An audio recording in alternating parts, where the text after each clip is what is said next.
ప్రకటన గ్రంథం బయలుపరుస్తుంది. అలాగే ఈ ప్రపంచ భవిష్యత్తు ఎలా ఉండబోతుంది, ప్రభులో లేని, ప్రభువును నమ్మని అన్యజనుల ప్రపంచం వారి భవిష్యత్తు ఎలాగుంటుంది, వాళ్ళు నమ్ముకున్న మతాలు, వాళ్ళు నమ్ముకున్న దేవీ దేవతలు, వాళ్ళు ఎంతవరకు వాళ్లకు హెల్ప్ చేయగలవు, ప్రపంచ ప్రజలు, మానవులు తాము ఆధారపడిన, నమ్ముకున్న మానవ జ్ఞానం, మానవ ప్రభుత్వము, వాళ్ళ పలుకుబడి, వాళ్ళ ఏలుబడి, వాళ్ళకున్న మేధస్సు, వాళ్ళ స్మార్ట్నెస్, వాళ్ళ క్లెవర్నెస్ ఎంతవరకు వాళ్ళకి హెల్ప్ చేయగలవో మనకి ఇప్పటికే అర్థమైపోతుంది కదా. అలాగే దేవునికి వ్యతిరేకంగాను ఈరోజు సంఘానికి వ్యతిరేకంగా క్రియ చేస్తున్న అంధకార శక్తులు, వాళ్ళ అధిపతి, వాళ్ళ లీడర్ సైతాన్ యొక్క భవిష్యత్ ఏమిటో ప్రకటన గ్రంథం మనకి బయలుపరుస్తుంది. సంఘము ప్రభు రాకడలో ఎత్తబడి మహిమలో చేరబోతుందన్న సంగతి మనకి ఇప్పటికే అర్థమైంది. ప్రభునందు నిరీక్షణ కలిగి ఉన్న వాళ్ళను ప్రభు ఏ విధంగా వచ్చి ఆయన తన సన్నిధికి కొనిపోతాడో మనకి ఇప్పటికే అర్థమైంది.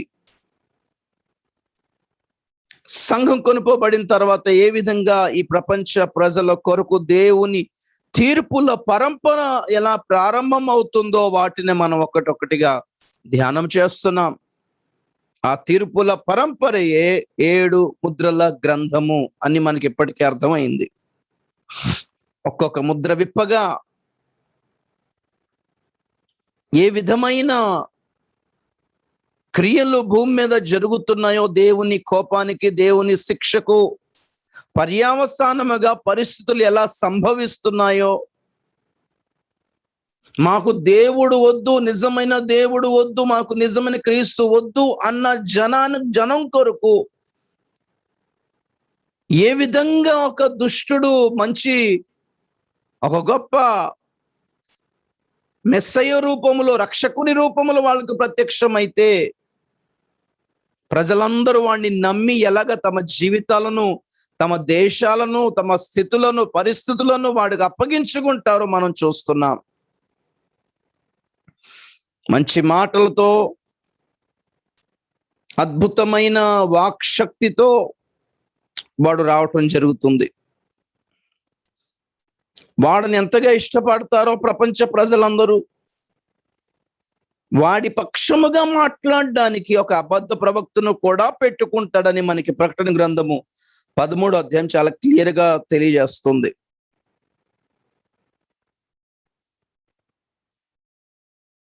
సాతాను యొక్క త్రిత్వము అనగా ఘట సర్పము, మొదటి క్రూర మృగము అబద్ధ క్రీస్తు, రెండవ మృగము అబద్ధ ప్రవక్త, లేక నేను అబద్ధ ఆత్మ అంటాను, ఎక్కువగా అబద్ధ ప్రవక్త అని రాశాడు ప్రకటన గ్రంథంలో.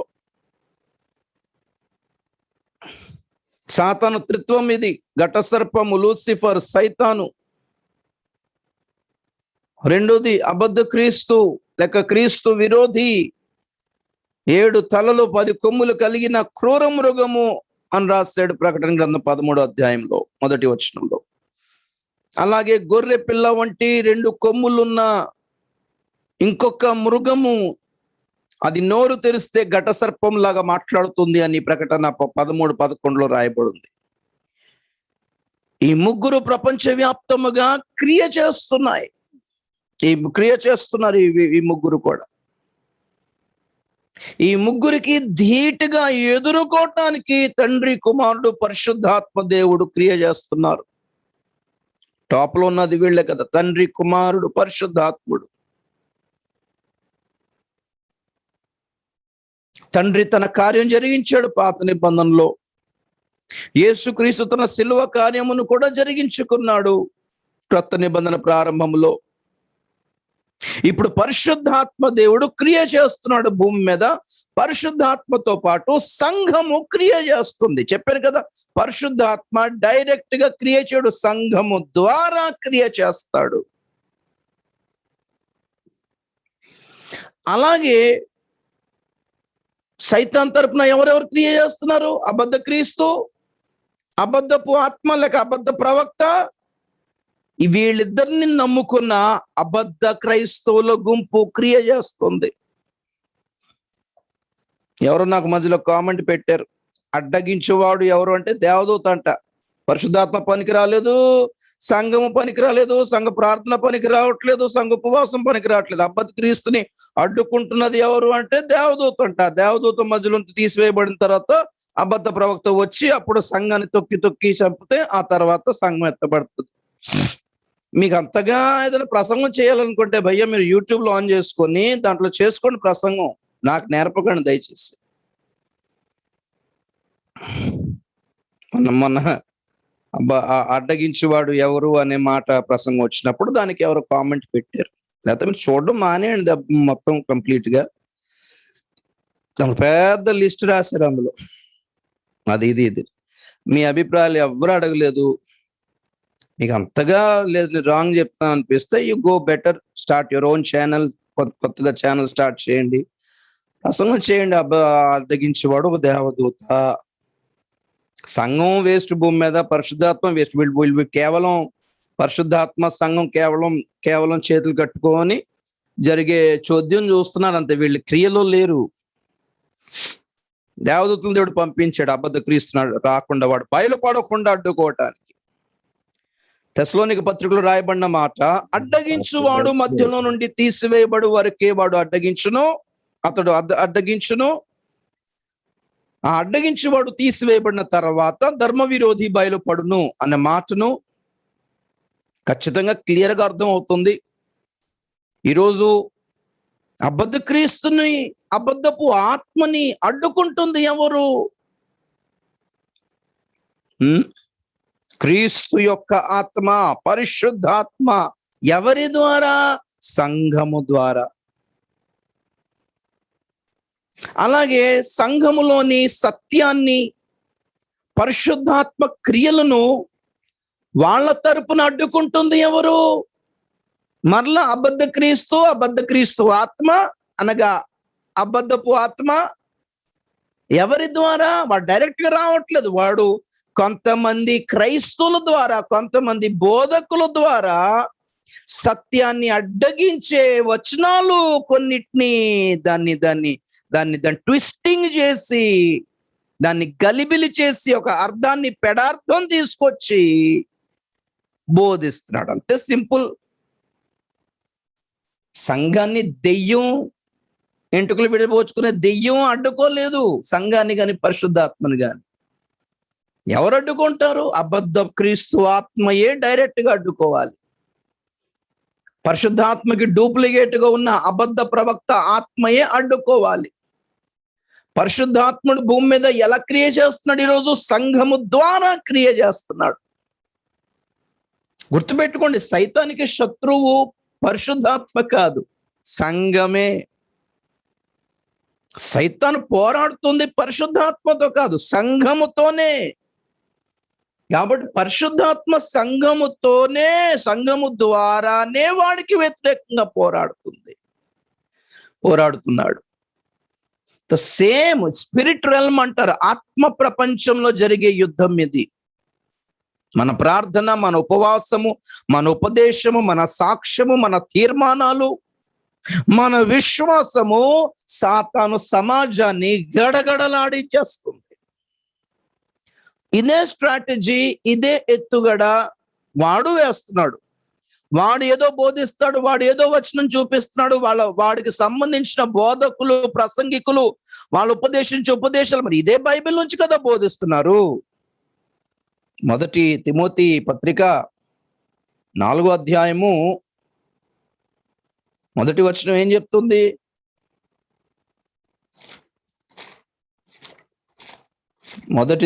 First Timothy 4:1.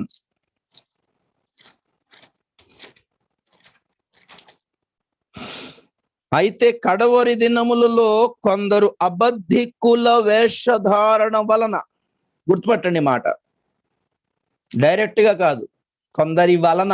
ఎవరా కొందరు? అబద్ధికుల వేషధారణ. నంబర్ 1 ఆ గ్రూప్ ఎవరై ఉన్నారు?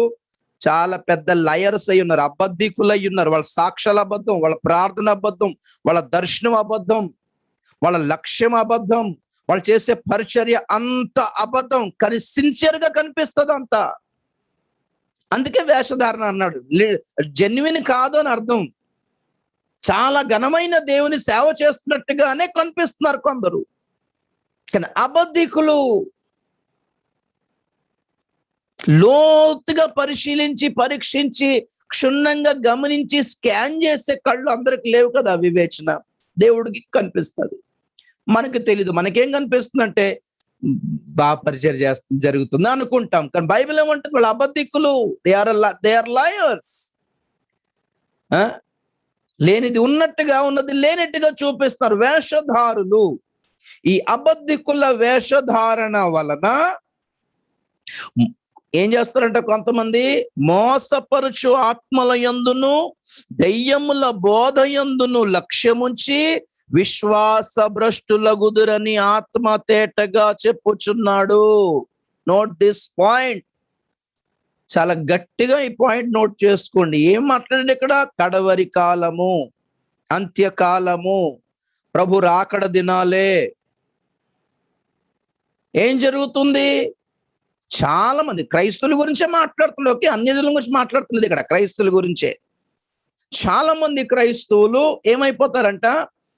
మోసపరిచే ఆత్మలను లక్ష్య పెడతారంట. అది పరిశుద్ధాత్మ అనుకొని సీరియస్ గా తీసుకుంటారని అర్థం. మోసపరిచే ఆత్మలు చేసే ప్రసంగాలను, వాళ్ళు పెట్టే భారాన్ని, వాళ్ళు తెలియజేసే ప్రణాళికలను, ఇవన్నిటి చాలా సీరియస్ గా ఫాలో అవుతారు మోసపరుచు ఆత్మలు. తర్వాత ఏమన్నాడు? దెయ్యముల బోధ. ఇక్కడ మీకు అర్థం అవ్వాల్సిన పాయింట్ ఏంటంటే, దెయ్యాలు కూడా బోధిస్తాయి అంటండి. దెయ్యాలకి కూడా బోధ ఉంది. మనం నమ్మే బోధకి ఏం పేరు? అపోస్తుల బోధ, హిత బోధ, క్రీస్తు బోధ అనే పదాలు ఉన్నాయి మనకి. మరి వాడికి దెయ్యముల బోధ అని ఉంది.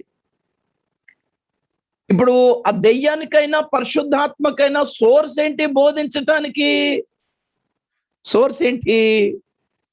ఈ బైబిలే.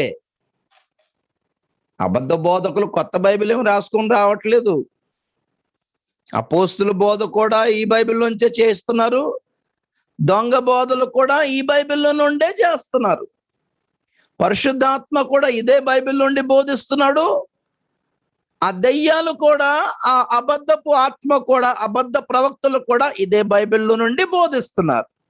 కాబట్టి బైబిల్లోంచి ఒక వచనం తెరిచి చూపించినంత మాత్రాన అన్ని నిజమే అని నమ్మేకండి. అక్కడ మీరు గమనించాల్సింది వచనాన్ని కాదు, స్పిరిట్ ని మీరు స్కాన్ చేయాలి. అందుకే ఆయా ఆత్మలు దేవుని సంబంధమైనవో కావో దానిని పరీక్షించుమని ప్రభువే డైరెక్ట్ గా చెప్పాడు. సరే, ఇక్కడ ఒక పాయింట్ చెప్పి నేను ముందుకెళ్తాను అక్కడికి. మోసపరుచు ఆత్మల యందును దయ్యముల బోధ యందు లక్ష్యముంచి ఏమైపోతారు? విశ్వాస భ్రష్టులగుదురని పరిశుద్ధాత్మయే తేటగా చెప్తున్నాడంట. గమనించండి. ఇప్పుడు మనం ఏం చదువుకున్నాము? అబద్ధ క్రీస్తు రాక ఎలాగుంటది?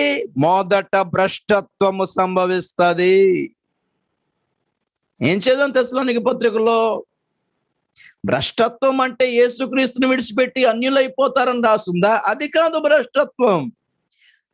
భ్రష్టత్వం ఇంగ్లీష్ లో తెస్సలోనికీ పత్రిక 2:4 రాసిన భ్రష్టత్వం, మొదట భ్రష్టత్వం సంభవించవలెను. ఆ భ్రష్టత్వం అంటే ఏంటి? ఇంగ్లీష్ లో అపాస్టసీ. ఇంకొక వర్షన్ లో falling away from the faith. ఆ పదాన్ని ఇక్కడ రాసాడు. ఇక్కడ విశ్వాసమును విడిచి భ్రష్టులగుట అంటే సింపుల్ గా ఏమర్థం అవుతుంది? నిజమైన యేసుక్రీస్తును వదిలేసి తమకు తెలియకుండానే అబద్ధ క్రీస్తును ఫాలో అయిపోవడమే భ్రష్టత్వము. ఆల్రెడీ జరుగుతుంది సంఘాల్లో. క్రైస్తవులు, విశ్వాసులు కనపడతలేదేమో పెద్దగాని, సేవకులు మాత్రం చాలా పబ్లిక్ గానే కనపడుతున్నారు. వాళ్ళ బోధ వల్ల మీరు గుర్తుపట్టాలి అని చెప్తున్నాను నేను. ఎంత గనులైనా కావచ్చు, ఎంత గంభీరమైన బ్యాక్గ్రౌండ్ ఉన్న వాళ్ళైనా కావచ్చు, ఎంత ఘనమైన సేవ వాళ్ళ జీవితంలో చేసి ఉండొచ్చు. But what about the present condition of your teaching? అందరిది నాది కూడా. బోధ యొక్క లక్ష్యమేమిటి? ఉద్దేశమేమిటి? జెన్యునిటీ ఎంత? ఒరిజినాలిటీ ఎంత?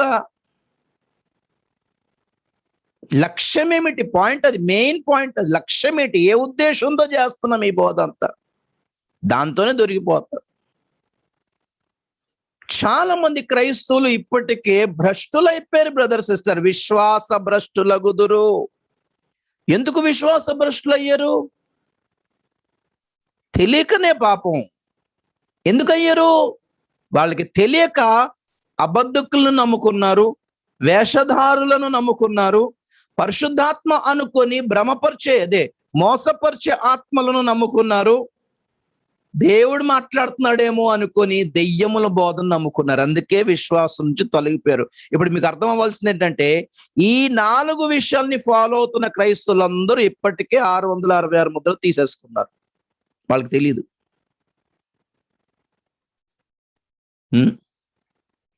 మోసపరచు ఆత్మలు, దయ్యముల బోధ.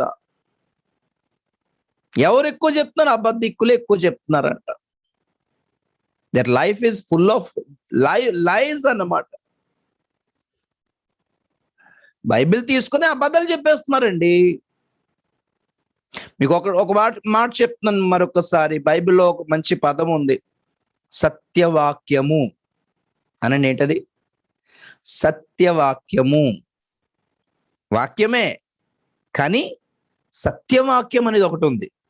ఎందుకు అలా అనాల్సి వచ్చింది? అబద్ధ వాక్యాలు కూడా ఉన్నాయి కాబట్టి. బైబిల్ చెప్పినంత మాత్రాన, బైబిల్ నుంచి రెఫరెన్స్లు తీసి చూపించినంత మాత్రాన బైబిల్ ఉంది అని మురిసిపోకూడదు. అది బోధిస్తున్న ఆత్మ దేనికి సంబంధించిందో గమనించాలంటండి. చదవడం మొదటి యోహాను 4:1. ఎన్నిసార్లు చదువుకుంటే మనకు అన్నిసార్లు మంచిది. యోహాను మొదటి పత్రిక 4వ అధ్యాయము 1వ వచనం నుండి, ప్రియులారా, అనేకులైన అబద్ధ ప్రవక్తుల లోకంలోనికి బయలు వెళ్ళి ఉన్నారు గనక ప్రతి ఆత్మను నమ్మక ఆయా ఆత్మలు దేవుని సంబంధమైనవో కావో పరీక్షించుడి.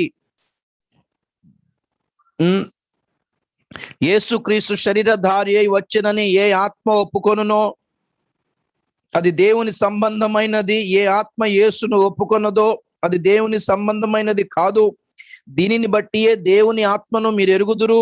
క్రీస్తు విరోధి ఆత్మ వచ్చునని మీరు వినిన సంగతి ఇదే. ఇది వరకే అది లోకములో ఉన్నది. హలో, క్రీస్తు విరోధి ఇది వరకే లోకములో ఉన్నాడంట.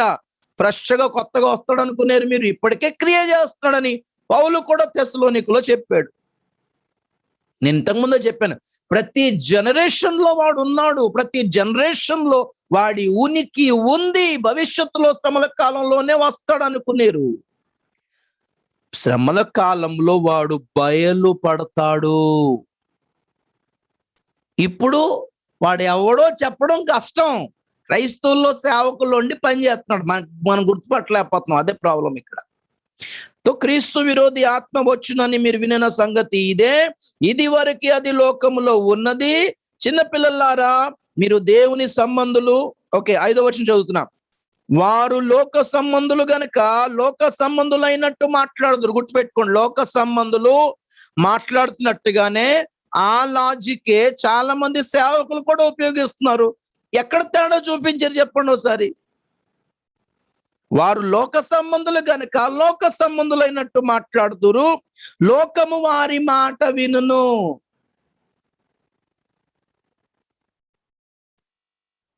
అటువంటి దుష్టుల్ని, దుర్మార్గుల్ని, లోకస్తులను కన్విన్స్ చేయడం పెద్ద గొప్ప ఘనకార్యమేం కాదండి. వాళ్ళని వెనకేసుకుని రావడం, వాళ్ళని కలిపేసుకుని రావడం. మేము అందరం కలుపుకోవడం చూస్తున్నామండి. అన్ని మతాలు ఒకటే చెప్తున్నాయండి, అందరు కలుసుకోవాలని చెప్తున్నాయండి, సహోదర భావం రావాలండి అని. మానవతావాదులు అదే అంటున్నారు, బయట అన్యజనులు కొంతమంది గనులు వాళ్ళు అదే అంటున్నారు. వివేకానందుడు లాంటి వాడు అదే మాట అన్నాడు. ఇక పెద్ద గొప్ప ధర్మ గురువులు లేరా, వాళ్ళు అదే మాట అంటున్నారు. ఇక్కడ అపోస్తుల బోధ అనుకుంటున్న వాళ్ళు కూడా ఇదే మాట అంటే మరి లోకస్తులైనట్టు మాట్లాడినట్టు కాదా అది? అలాగంటుంది ఆ బైబిల్. సరే గమనించండి మాట. లోకము వారి మాట వినును. 6వ వచనం, మనము దేవుని సంబంధులము, దేవుని ఎరిగిన వాడు మన మాట వినును. ఇక్కడ మన అంటుంది ఎవరు? యోహాను. అపోస్తుల మాట వింటాడు దేవుని సంబంధి అయితే. మన మాట వినును. దేవుని సంబంధి కానివాడు మన మాట వినడు. ఇందువలన మనము సత్య స్వరూపమైన ఆత్మ ఏదో, భ్రమపరచు ఆత్మ ఏదో తెలుసుకొనుచున్నాము. ఎలా గుర్తుపట్టాలి రెండు స్పిరిట్స్ కి మధ్య?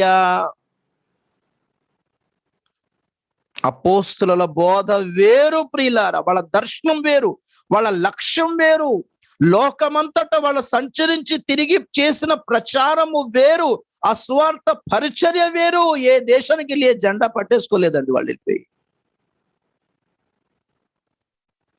లక్ష్యము సువార్త, లక్ష్యము రక్షణయే, లక్ష్యము సంఘ స్థాపనయే. నేను చెప్పిన సంఘం అంటే ఏంటి? లోకానికి వేరైన జనం అని అర్థం. లోకానికి వేరైన గుంపు, వేరుగా ఉండటానికి పిలబడిన వాళ్ళే. సంఘ స్థాపన అంటే అదే. లోక దేవతల్ని నమ్ముకోవడం వేరు, యేసును నమ్ముకోవడం వేరు కదా. లోక దేవతలు అన్నీ కలిసిపోతాయి, యేసు కలవడు వాళ్ళలో. వేల్పులలో నీ వంటి వాడెవడు? ఎవడు లేడనే కదా. అలాంటిది యేసు నమ్ముకున్నవాడు లోకస్తులందరికంటే వేరు కాడా? మనం నమ్మిన దేవుడు వేరైనప్పుడు ఆయన నమ్ముకున్న జనులు వేరు కాదా? సత్య స్వరూపి అయిన ఆత్మను కలిగిన వాళ్ళు అపోస్తులను ఫాలో అవుతారండి. దురదృష్టవశాత్తు ప్రతి దుర్బోధకు కూడా అపోస్తుల బోధ అనే పేరు వచ్చేసింది ఈ కాలంలో. అంటే పరీక్ష టఫ్ అయింది అని అర్థం, అంతే. ఈజీగా స్టార్ట్ అయిన పరీక్ష ఈజీగా తెలిసిపోయేది, ఏది దైవ సంబంధమైందో ఏది దుష్టుని సంబంధమైనదో తెలిసిపోయేది. ఇప్పుడు కాలం గడిచే కొద్ది ఎక్కడికి వచ్చేసింది? టఫ్ ఎగ్జామ్ అన్నమాట. ఇప్పుడు ఎలా గుర్తుపడతావు చూద్దాం అన్నట్టు అయిపోయింది. ఇంకా మనకు అర్థమవుతున్న విషయం ఏంటంటే, యేసు క్రీస్తును ఇంకా ఎవరైతే నమ్ముకోలేదో లోకములో, వాళ్ళలో క్రీస్తు విరోధి క్రియ చేస్తున్నాడు. క్రీస్తుకు విరోధంగా జనాల్ని ప్రేరేపిస్తున్నాడు. రాయిని రప్పనైనా నమ్ముకోండి, లేదంటే లేదు తప్ప యేసుని క్రీస్తుని మాత్రం నమ్ముకోవడానికి వీలు లేదు అని జనంలో ఒకలాంటి మతోన్మాద భావమును క్రియ చేస్తున్నాడు. వాడు ఎవడు? క్రీస్తు విరోధి. అన్యజనుల్లో క్రియ చేస్తుంది క్రీస్తు విరోధి. అలాగే ఎవరైతే యేసు ప్రభుని నమ్ముకున్నారో ఆల్రెడీ, వాళ్ళందరూ సత్యమును నమ్ముకోకుండా, రాకడ కొరకు సిద్ధపడకుండా, వాళ్ళ మైండ్స్ ని డైవర్ట్ చేయటానికి వాళ్ళలో క్రియ చేస్తుంది ఎవరు? అబద్ధ క్రీస్తు. ఈ రెండు పదాలకి మీనింగ్ ఇంతకు ముందే చెప్పిన మరలా చెప్తాను. క్రీస్తు విరోధి అంటే ఏంటి? యేసు క్రీస్తుకు వ్యతిరేకంగా ఉన్న జనాన్ని నడిపిస్తున్నాడు. అబద్ధ క్రీస్తు ఎవరు? క్రైస్తవులనే యేసుక్రీస్తుకు వ్యతిరేకంగా నడిపిస్తున్నాడు. వాళ్ళకి తెలియకుండానే యేసుక్రీస్తేనేమో అనుకొని ఒక దొంగ క్రీస్తును తమకు తెలియకుండానే ఫాలో అయిపోతున్నారు. వాళ్ళను ప్రేరేపిస్తున్న శక్తి ఏమిటి? అబద్ధ ప్రవక్త. వాడు పని ఏంటి? ప్రకటన గ్రంథం 13వ అధ్యాయంలో, ప్రకటన 13:12 చదువుతున్నాను. 13:12. ఇంకా మీరు వెతకండి, మీరు వినండి వాక్యం, తర్వాత వెతుకుదాం అందరం కలిసి. అది ఆ మొదటి క్రూర మృగమునకున్న అధికారపు చేష్టలన్నీ దాని ఎదుట చేయుచున్నది, మరియు చావు దెబ్బ తగిలి బాగుపడి ఉన్న ఆ మొదటి మృగమునకు భూమియు దానిలో నివసించువారును నమస్కారము చేయునట్లు అది బలవంతము చేయుచున్నది. మోషేకి అహరోనైతే ఎలాగైతే ఉండేవాడో, యేసుక్రీస్తు కోసము బాప్తిస్మిచ్చి యోహాను ఎలాగైతే ఉండేవాడో అలాగా అబద్ధ క్రీస్తు పక్షముగా అబద్ధ క్రీస్తుని ప్రపంచం నమ్ముకునేలాగా అబద్ధ క్రీస్తు పక్షముగా వెళ్ళి అబద్ధ క్రీస్తు చెప్పాల్సిన విషయాలన్నీ ఈ అబద్ధ ప్రవక్తే వెళ్ళిపోయి చెప్పి జనాల్ని అబద్ధ క్రీస్తు వైపుకు లాక్కుని రావాలి, ఆకర్షించుకొని రావాలి. అతనికి అబద్ధ ప్రవక్త అని పేరు. అలాంటి అబద్ధ ప్రవక్తలు ఇప్పటికే క్రియ చేస్తున్నారు చాలా మంది అని బైబిల్ చెప్తుంది. అబద్ధ ప్రవక్తలు క్రైస్తవుల్ని ఎటువైపు నడిపిస్తారు? అబద్ధ క్రీస్తు వైపు నడిపిస్తారు. చూడండి 2 పేతురు పత్రిక 2వ అధ్యాయము 1వ వచనం. 2 పేతురు 2:1 మరియు అబద్ధ ప్రవక్తలు ప్రజలలో ఉండిరి, అటువలనే మీలోను అబద్ధ బోధకులుందురు. వీరు తమ్మును కొనిన ప్రభువును కూడా విసర్జించుచు తమకు తామే శీఘ్రముగా నాశనము కలుగ చేసుకొనుచు నాశనకరమైన భిన్నాభిప్రాయములను రహస్యముగా బోధిస్తారు. సీక్రెట్ గా బోధిస్తారంట. ఏ అభిప్రాయాలు? నాశనకరమైన భిన్నాభిప్రాయాలను దేవుడు నాకు ఇచ్చిన కొత్త ప్రత్యక్షత అని చెప్తారంట వచ్చి. దానివల్ల ఏమవుతుంది? మరియు అనేకులు వారి పోకిరి చేష్టలను అనుసరించి నడుచుకుంటారు, వీరిని బట్టి సత్య మార్గము దూషింపబడును. వారు అధిక లోభులై, డబ్బు పిచ్చి బాగుంటది, లోభం బాగుంటది, కక్కుర్తి ఎక్కువ ఉంటది. డబ్బులు కొరకై, బ్యాంక్ బ్యాలెన్స్లు కొరకై, కారుల కొరకై, బంగారం కొరకై, భూముల కొరకై, స్థలాల కొరకై నా లోబులై కల్పన వాక్యములు చెప్పుచు మీ వలన లాభము సంపాదించుకొందురు. నోట్ తీసుకోండి. ఎవరు అబద్ధ ప్రవక్తలు? వాళ్ళు ఏ ప్రసంగం బైబిల్ నుంచి చేసిన లక్ష్యము జనాల్ని ప్రభు వైపునకు మళ్ళించటం కాదు, లోకానికి వేరుగా దేవునికి దగ్గరగా చేయడం ఉండదు. దాని వెనకాల 1,00,000 రీజన్స్ ఉంటాయి. అందులో ఇవి వాళ్ళ లోభం, వాళ్ళ లాలచ్, వాళ్ళకున్న కక్కుర్తి, వాళ్ళకున్న ధనాపేక్ష,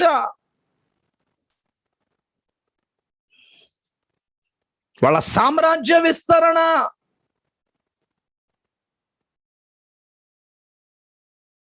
ప్రతి ఛానల్లో కనబడాలి, ప్రతి మీటింగ్ లో కనబడాలి, ప్రతి ఊర్లో మాదే బోర్డు ఉండాలి అనే సామ్రాజ్య విస్తరణ అంటే అదే.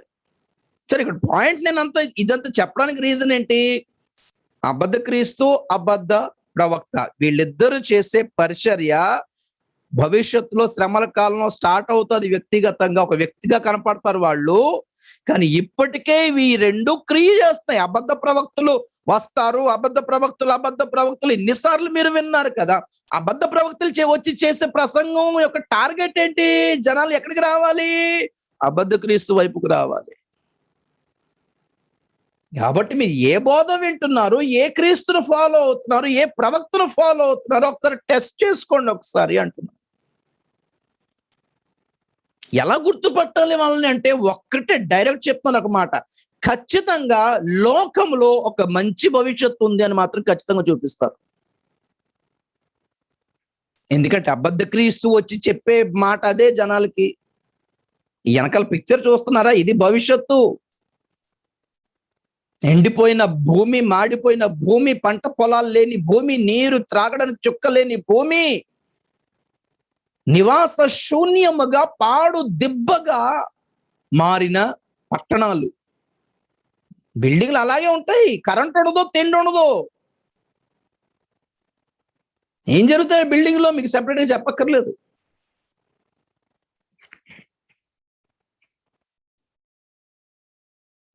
యేసు ప్రభువే నోరు తెరిచి చేసిన సువార్తలో పరలోకమే ఉంది, లోకం ఎక్కడ లేదు. లోకంలో మీకు ఏదైనా ఉంది అంటే లోకములో మీకు శ్రమ అన్నాడు. ఇక సమాధానం, సంతోషం, ఆదరణ ఏదైనా చెప్పాడు అంటే అది నా యందు మాత్రమే అన్నాడు, పరిశుద్ధాత్మలోనే అన్నాడు, లోకములో కాదు.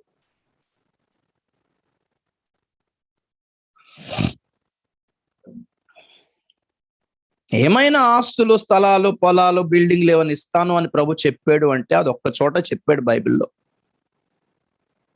ఒక్క చోట చెప్పాడు. అది ఇప్పుడు నేను తీయను కానీ దేవునికి స్తోత్రం కలిగాక ఒక్క చోట చెప్పాడు ఒక్క చోట చెప్పాడు. కానీ దానికి ఒక రీజన్ ఉంది, పర్టికులర్ రీజన్ ఉంది. మళ్ళీ కామెంట్ లో పెట్టకండి, ఇక్కడ మమ్మల్ని ఆ వచనం పెట్టి లేదన్నారు ఇదిగో ఉంది కదా అని నాకు చెప్పండి. ఆ మాత్రం వచ్చిన అన్నకు తెలిసి ఉండదా అనుకోవాలి ఫస్ట్, రైట్?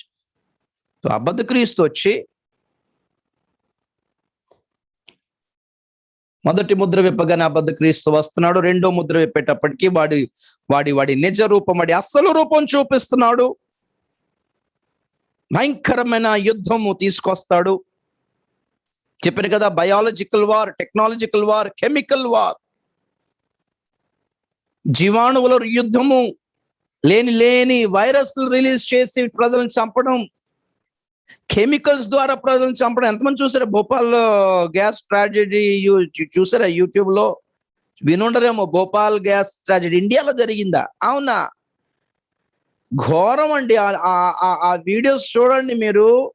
ఇప్పటికీ భోపాల్లో ఆ ప్రాంతంలో ఇప్పటికీ డెలివరీ టైంలో పిల్లలు అబ్నార్మల్ గా పుడుతున్నారు. అవిటి వాళ్ళగా, కాళ్ళు చేతులు వంకరైపోయిన వాళ్ళగా, గుడ్డి వాళ్ళగా, మోగ వాళ్ళగా పెరుగుతున్నారు. అంతే మాత్రమే కాదు, కొత్త రిపోర్ట్ ఏంటంటే ఆ ఏరియాలో ఉన్న ప్రజల డిఎన్ఏ మ్యూటిలేట్ అయిపోయిందంట. డిఎన్ఏ చేంజ్ అయిపోయింది. దానివల్ల వాళ్ళ పిల్లలు భవిష్యత్తు వరకు కూడా వాళ్ళలో ఏదో ఒక డిఫెక్ట్ ఉంటుందంట ఖచ్చితంగా.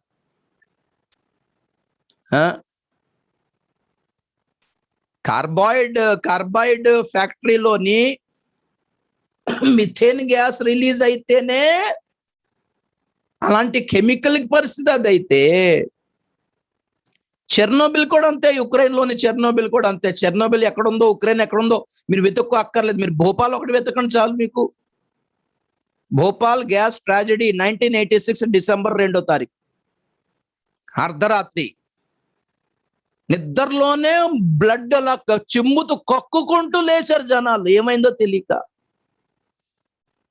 ఊపిరి ఆడక బ్లడ్ వామిటింగ్ చేసుకుంటూ పిల్లల్ని పట్టుకుని వెళ్ళిపోతే, చిన్న పిల్లలు చూస్తుండగానే కాళ్ళు చేతులు వంకర అయిపోయినాయి, బ్రెయిన్ డ్యామేజ్ అయిపోయి. మన ఇండియాలో జరిగిందండి.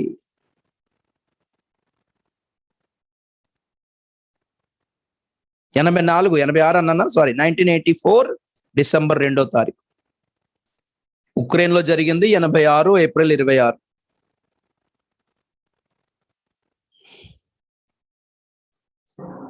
$42 టన్నుల ఆ కెమికల్ బ్లాస్ట్ అయిపోయింది భోపాల్లో. 3,000 మంది పిల్లల్ని పాతి పెడితే కొన్ని మట్టి కూడా సరిగ్గా అయిపోతే వాళ్ళ కుళ్ళిపోయిన మొఖాలు బయటకు వచ్చాయి. నేను చూపించాను, చూసారా ఫోటో ఒకటి? పిల్లల శవాలు అలా బయట కనిపించేవి పాతి పెడితే కొన్ని రోజుల వరకు. అలాంటి ఎన్ని ఫ్యాక్టరీలు లేవు మన చుట్టూ? మందుల ఫ్యాక్టరీలు, మెడిసిన్ ఫ్యాక్టరీస్, పురుగుల మందులు తయారు చేసిన ఫ్యాక్టరీస్, కెమికల్స్ తయారు చేసే ఫ్యాక్టరీస్, మన మెడికల్ మందులు తయారు చేసే ఫ్యాక్టరీస్ ఎన్ని లేవు?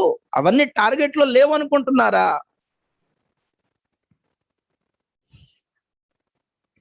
ఆ ఫ్యాక్టరీలో పనిచేసే వర్కర్స్ కి కొంచెం లంచం ఇస్తే రాత్రిపూట ఏదో ఒకటి స్విచ్ ఆఫ్ చేయకుండా వెళ్ళిపో అంటే వెళ్ళిపోలేడు అనుకుంటున్నారా? పొరపాటు అయిపోయింది అంటారు తర్వాత తెలిస్తే.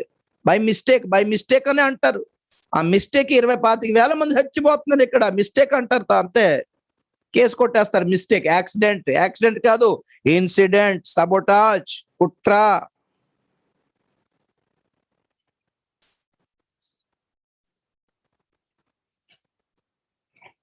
దీంతో ప్రారంభించుకొని థర్డ్ వరల్డ్ వార్ పిక్చర్ వేసుకోండి మైండ్ లో.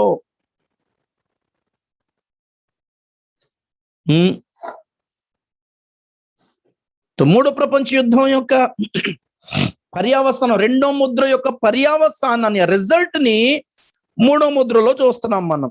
ఏమైంది? ఒకడు త్రాసు చేత పట్టుకొని నల్లని గుర్రం ఎక్కి వచ్చాడు.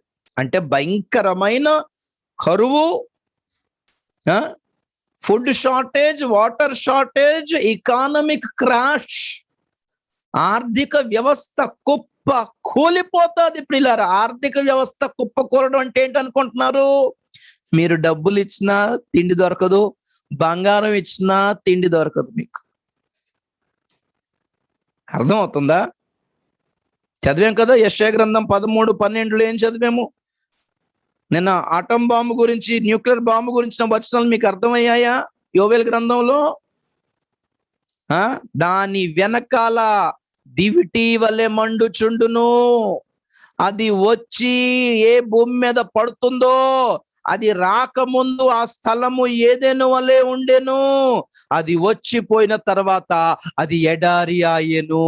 యోవేల్ గ్రంథంలో ఏం చదివారు? బాంబు పేలక ముందు సిచ్యువేషన్ ఎలా ఉంటుంది ఆ భూమిది, బాంబు పేలిన తర్వాత ఎలా ఉంటుందో వర్ణించాడు అక్కడ యోవేలు. దర్శనంలో చూశాడు ఈ న్యూక్లియర్ వెపన్స్ అన్ని కూడా. దాని వెనకాల దివిటి వలె మండుచున్నది. అది వెళ్ళినప్పుడు గాలిలోని అట్మాస్ఫియర్ కి రాపిడికి దాని ముందు కూడా మంట పుడుతున్నట్టుగా ఉంటది. అందుకే ముందు కూడా మంట ఉన్నది, వెనకాల దివిటి ఉన్నది అంటాడు. అది పర్వతముల అవతల నుంచి అలా పైకి లేవగానే సూర్యుడు ఉదయించినట్టుగా కనిపిస్తుంది అన్నాడు. ఆ వర్ణన చూడండి ఒక్కసారి మీరు. యోవేలు 2వ అధ్యాయం నిన్న చదువుకున్నాం కదా. యెషయా 13:12 ఏం చదువుతున్నాము? ఆ దినమున పరిస్థితి ఎలా ఉంటదంటే బంగారం కంటే మనుష్యులు తక్కువైపోతారు. చూడండి ఆ మాట. బంగారం కంటే మనుష్యులను, ఓఫీరు దేశపు సువర్ణము కంటే నరులను అరుదుగా ఉండజేసేదను. సైన్యములకు అధిపతియగు యెహోవా ఉగ్రతకును ఆయన కోపాగ్ని దినమునకును ఆకాశం వణుకున్నట్లును భూమి తన స్థానము తప్పునట్లు నేను చేసేదను. ఏది క్లియర్ గా రాశాడు? దేవుని ఉగ్రత కాలం గురించి రాశాడు ఇది. ఆ పైన మనం నిన్న చదువుకున్నాం కదా, దేవుని బాణములు, దేవుని ఆయుధాలు ఎక్కడెక్కడ నుంచో కురుస్తున్నట్టుగా కనిపిస్తుంటే వాటిని చూచి ప్రతి వాని గుండె కరిగిపోవును. 7వ వచనంలో జనులు విభ్రాంతి నొందుదురు, వేదనయు దుఃఖములు కలుగును. ఇవి చూసి అది పేలగా ముఖము ఎర్రబారును. అది పేలినప్పుడు వచ్చిన ఆ పొగ, ఆ మేఘము, ఆ స్మోక్ క్లౌడ్ వలన ఆ ఏరియా అంతా సూర్యరశ్మి దొరకదు, సూర్యుని వెలుగు ప్రకాశింపదు, చంద్రుడు ప్రకాశింపడు. కొన్ని రోజులు పగలేంటో రాత్రేంటో తేడా తెలియక జనాలు చచ్చిపోతారు. ఇందులో ప్రాబ్లం ఏంటో చెప్తున్నా, చూస్తారా నా వైపు? బాంబ్ పేల్తే ఆ షాక్ వేవ్ కి ఒళ్ళంతా చీరుకుపోవడం ఒక బాధ అయితే,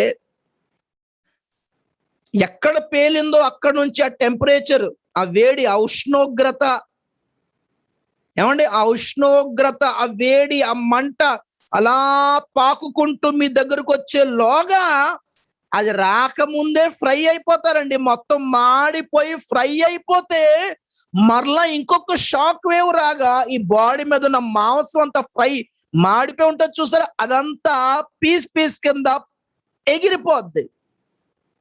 కొంతమంది అయితే నిలువున బూడిదైపోతారు పిల్లరా, బూడిదైపోతారు. ఆ షాక్ వేవ్ తర్వాత ఆ బూడిదంతా పౌడర్ లాగా, పొడిలాగా పోతే ఎముకలు ఒకటే మిగులుతారు, నిలబడే ఉంటది ఎముకలలా.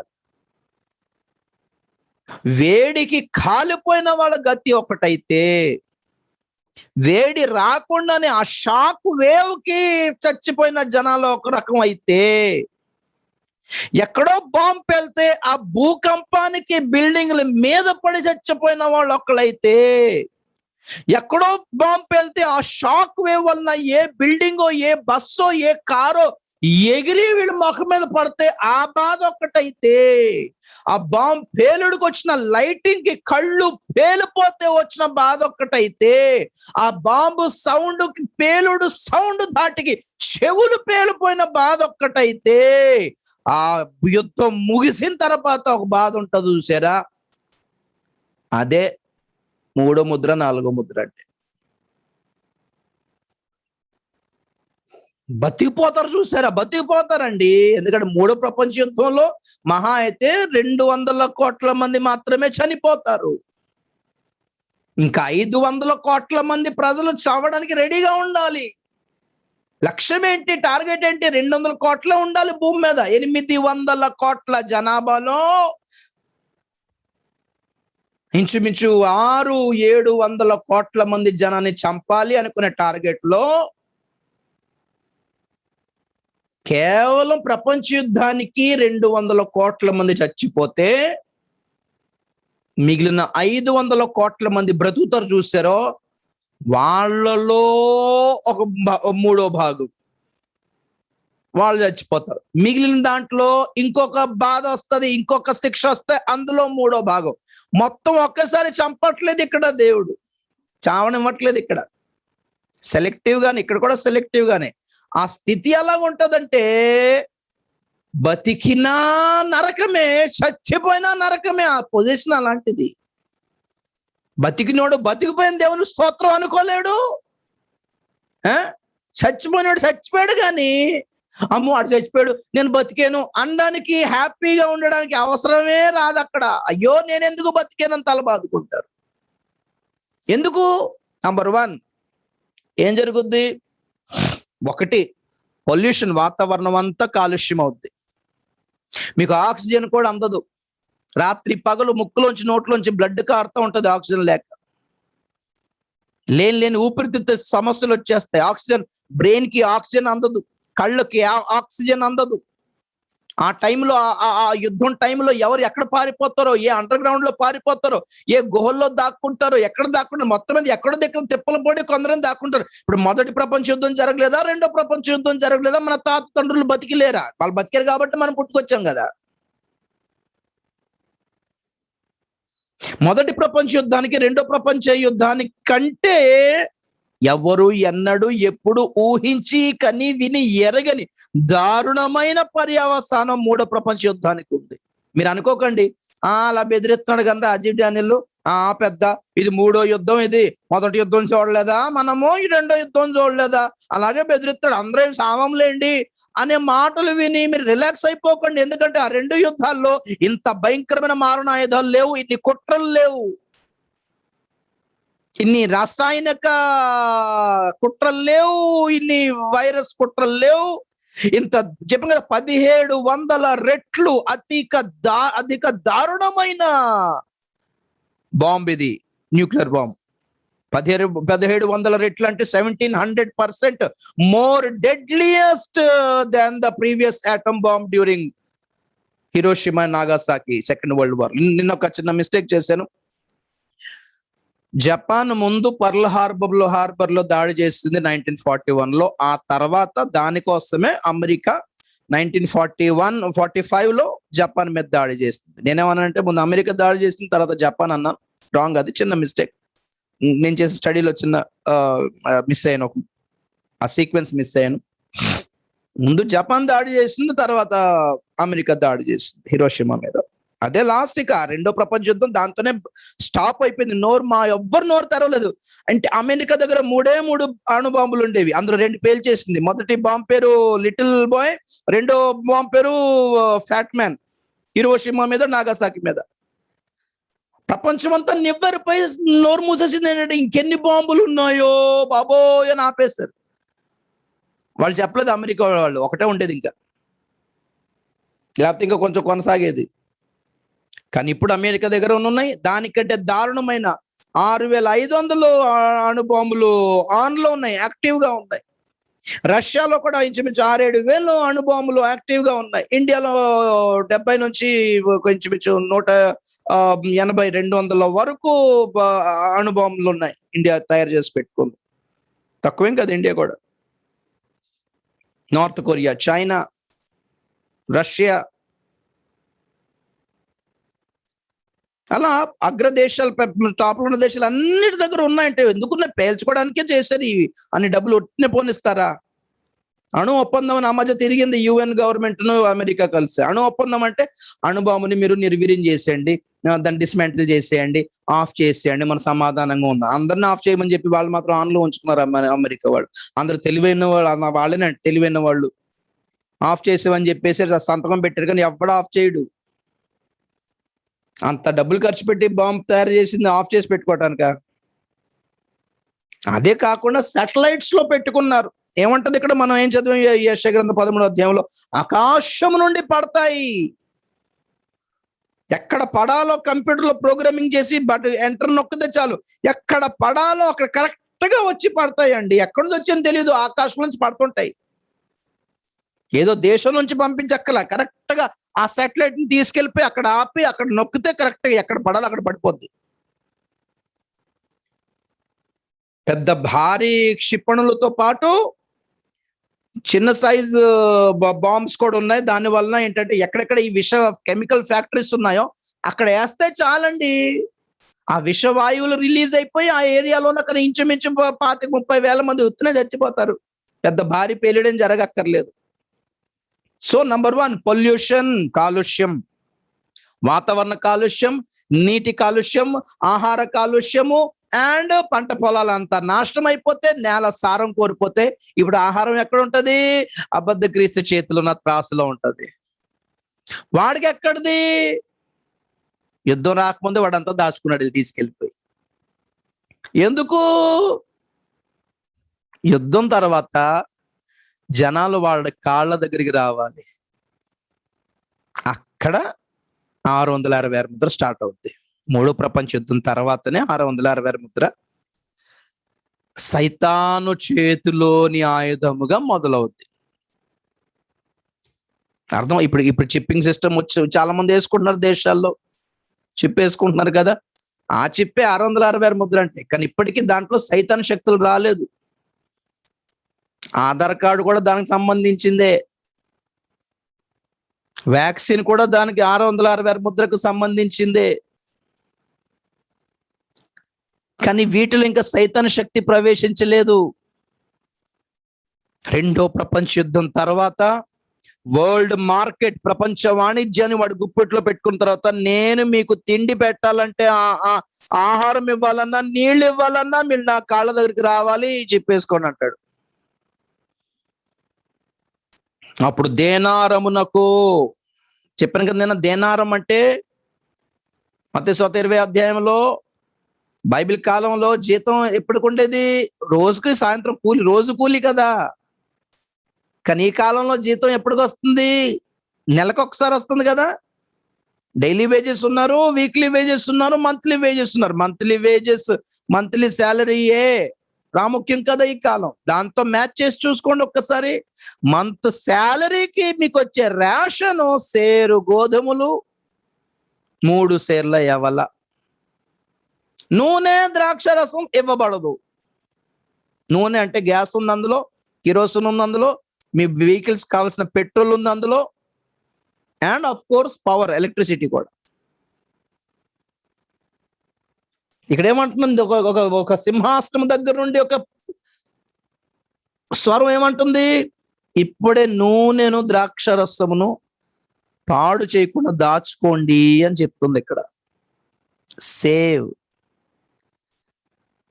రాబోయే కాలంలో, ఆ ప్రపంచ యుద్ధం కాలంలో లేక శ్రమల కాలంలో, 3వ ప్రపంచ యుద్ధం వచ్చే సమయానికి ధనవంతుల దగ్గరే పెట్రోల్ బండి ఉంటుంది, వాళ్ళ దగ్గరే గ్యాస్ సిలిండర్స్ ఉంటాయి, వాళ్ళ దగ్గర కరెంటు, ఎలక్ట్రిసిటీస్ ఉంటుంది, వాళ్ళ దగ్గర జనరేటర్స్, ఇన్వర్టర్స్ ఉంటాయి. సామాన్య ప్రజలకు ఇవ్వరు. తిండి పెట్టడమే ఎక్కువ. శ్రమల కాలం అంటే అబద్ధ క్రీస్తు, 666 ముద్ర ఇదే అనుకుంటున్నారా? ఇంకా 1,00,000 ఉన్నాయి ఇక్కడ. ప్రకృతి ప్రళయాలు తట్టుకోవాలా? దేని లేదా, దాన్ని తట్టుకొని బ్రతికితే ఎంత, చస్తే ఎంత అండి. ఆ కాలంలో, ప్రపంచం ఇలాగున్న కాలంలో మీరు ఇలాంటి నా వెనకాల ఉన్న పిక్చర్ లాంటి ఊరికి ఒక్కడ సింగిల్ వెళ్ళి చూడండి ఒక్కసారి. ఆ టైంలో బతకడం గొప్ప అనుకుంటారా, చచ్చిపోవడం గొప్ప అనుకుంటారా? Pollution number 1. నంబర్ 2, ఆహారం దొరకదు, నీళ్లు దొరకవు, food control, water control. Number 3, రోగాలు. ఆ రేడియేషన్ వలన ఆ మేఘాల వలన, ఆ వాతావరణ కాలుష్యం వలన లేని రోగాలు వచ్చేస్తాయి ప్రతి ఒక్కరికి. నంబర్ 4 చెప్పనా? నంబర్ 4 దొంగలు, దోపిడి వాళ్ళు. మీ దగ్గర ఉన్నది దోచుకుని వెళ్ళిపోతారు. వీధుల్లో దోచుకొని తిరుగుతారు. అక్కడ పోలీసులు ఇంకొంటారు. పోలీసులు చెప్పాను కదా, no case, no crime, no case. ఏది క్రైమ్ కాదు, ఇక అన్ని లీగలే. ఆడవాళ్ళని ఎత్తుకెళ్ళిపోతారు, పిల్లల్ని ఎత్తుకెళ్ళిపోతారు. మీ దగ్గర ఎక్కడో కష్టపడి డైలీ వేజెస్కో లేదా నెలకి శాలరీకి మీరు తెచ్చుకున్న బియ్యాన్ని మీరు ఇంటికి తీసుకొస్తారని గ్యారంటీ లేదండి. దాంట్లో దోచుకుని వెళ్ళిపోతారు. ఎవ్వడు ఏం చేయలేడు అక్కడ. ఎవరి దాళ్లే సేఫ్టీ చూసుకోవాలి. మీరు తెచ్చుకున్న నీళ్లు, ఒక బాటిల్ నీళ్లు మీరు పట్టుకోగానే తాగేయడం మంచిది. మీరు కొనుక్కున్న దగ్గర నుంచి ఇంటికి రాలేరు మీరు ఒక బాటిల్ నీళ్ళు తీసుకొని. దోచుకుంటారు అక్కడ. రాబరీ అండ్ మర్డర్స్, దొంగలు, హత్యలు, శవాలు పడుంటాయి అక్కడ ఒక నీళ్ల బాటిల్ కోసం. ఇప్పుడు బంగారం దోచుకుంటున్నారు ఈ రోజుల్లో, డబ్బు దోచుకుంటున్నారు ఈ రోజుల్లో, బైకులు, కార్లు దోచుకుంటున్నారు ఈ రోజుల్లో. భవిష్యత్తు ఏంటో తెలుసా? బైకులు, కార్లు అన్ని రోడ్డు మీద పడుంటాయి. మీకు ఎవడు ముట్టడు వాటిని. తిండి దొరకదు, అవడికి కావాలి. బైక్ ఉన్న, కారు ఉన్న, పెట్రోల్ దొరుకుతాయి కదా, ఏం చేస్తున్నారు? తుప్పట్టేస్తాయి అవి బయట.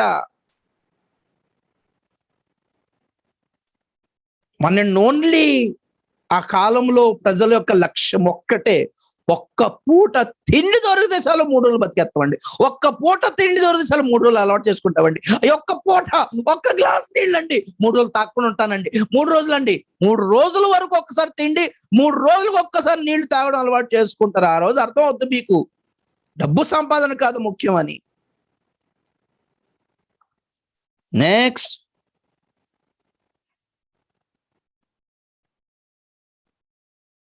జంతువుల వలన వచ్చే భయంకరమైన వేదన. మరి అవి ఆకలితో ఉంటాయి, ఏం తింటాయో వచ్చి? దోపిడిగాళ్ళు దోచుకుని చంపేసిన శవాలు తింటాయి, బతుకున్న మిమ్మల్ని తినేస్తాయి. అదే కదా ప్రకటన గ్రంథం 6వ అధ్యాయం 4వ ముద్రలో ఏంటుందనుకుంటున్నారు? ఆ 3వ ముద్రలోనేమో కరువు కనిపిస్తుంది, నీళ్లు లేవు, తాగడానికి నీళ్లు లేవు, తినడానికి లేదు, ఆహారం లేదు. ఉన్న ఆహారం నిల్వలన్నీ అబద్ధ క్రీస్తు చేతిలో త్రాసులో ఉన్నాయి. కడుపు నిండా భోజనాలు దొరకవు, నూనె దొరకదు. ద్రాక్షరసం అంటే మీరు ఎంజాయ్ చేస్తే లైఫ్ ఉండదు అని అర్థం. ద్రాక్షరసం దేనికి గుర్తు? లగ్జరీకి గుర్తు, ఐశ్వర్యానికి గుర్తు. కొందరు ధనవంతులు అండర్ గ్రౌండ్ లో చక్కగా డ్రింకులు తాక్కుంటా, వాళ్ళకి ఫ్రిడ్జ్లు ఉంటాయి, వాళ్ళకి డ్రింక్స్ ఉంటాయి, వాళ్ళకి కూల్ డ్రింక్స్ ఉంటాయి, వాళ్ళకి ఫ్రిడ్జ్లు ఉంటాయి, చల్లటి నీళ్లు ఉంటాయి, ప్యాక్డ్ ఫుడ్, టెట్రా ప్యాక్ చేసుకున్న ఫుడ్స్ 6 నెలలు, సంవత్సరం వరకు నిల్వ ఉండే ఫుడ్స్ అంతా ముందే తీసుకుని పెట్టుకుంటారు. బిస్కెట్లు ఇవన్నీ కూడా అండర్ గ్రౌండ్ లో పెట్టుకుంటారు. వాళ్ళకు ఉంటాయి, కానీ పైన ఉన్న సామాన్య ప్రజలకు ఉండవు. బతకడమే దారుణం. ఆ కాలంలో చచ్చిపోయినాడు ఎంతో ధన్యుడు అని ఏడుస్తారు ఆ రోజుల్లో. అలాంటి పరిస్థితుల్లో బ్రతికిపోయిన జంతువుల పరిస్థితి ఏంటి? చదువుదాం 6వ అధ్యాయము 7వ వచనం నుండి. ఆయన 4వ ముద్రను విప్పినప్పుడు రమ్ము అని 4వ జీవి చెప్పుట వింటిని. అప్పుడు నేను చూడగా, ఇదిగో పాండుర వర్ణము గల గుర్రము కనబడెను. దాని మీద కూర్చున్న వాని పేరు మృత్యువు, పాతాళ లోకము వానిని వెంబడించాను. మృత్యువు, మరణము, నరకము 2 సంచరిస్తాయి. గమనించండి, దాని గురించి చెప్తాను, ఆగండి. తర్వాత ఖడ్గం వలనను నంబర్ 1, కరువుల వలనను నంబర్ 2, మరణముల వలనను. మరణములు అంటే ఏంటి?